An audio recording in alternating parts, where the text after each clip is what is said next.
What were some of the surprises from around the league? There wasn't any that were like jaw-dropping, but who were some guys that surprised you that they got cut?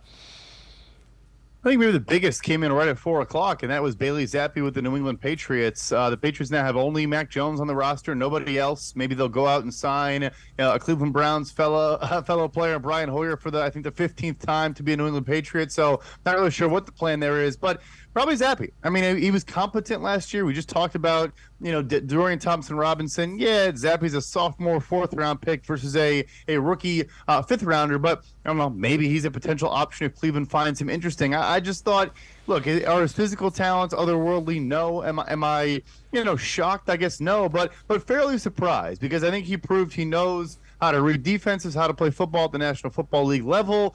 It was interesting. Are there any names out there that you think the Browns are intrigued by that hit the waiver wire? Always tweaking, the back half of the roster is Kevin Stefanski, Andrew Berry. Are there any that kind of raised your eyebrows a little bit?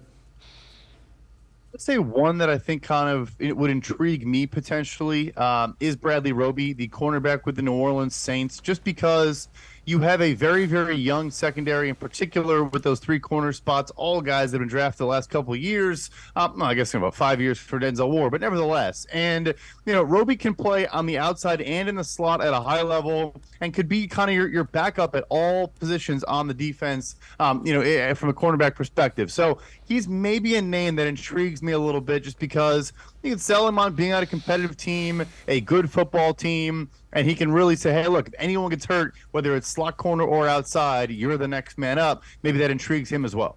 Were you surprised? There were a number of trades this deadline, and that's kind of becoming more and more.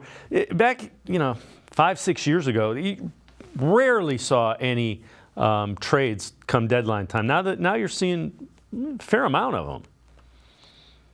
Yeah, I think it's the NFL getting smarter and more efficient, and recognizing in the marketplace you don't have to lose players for nothing. And if you're an interested team, you don't have to bid against several other teams for a player's services. You catch wind he's going to get released and give up a 2025 7th-round pick for the right to get this player on your roster, and the other team obviously, instead of getting nothing, gets a future pick to maybe use on a special teams player or what have you. So yeah, I'm not surprised it's becoming more and more of a trend, but you're right. We did see a bunch of that this offseason, or these last 48 hours, I should say. And I like to pick the player-for-player swaps as well. Hey, we're deep at tackle, you're deep at running back, let's make a swap. I think it is smart, and I think it's only going to optimize and make every team better, because it's just, it's players going where they actually are needed.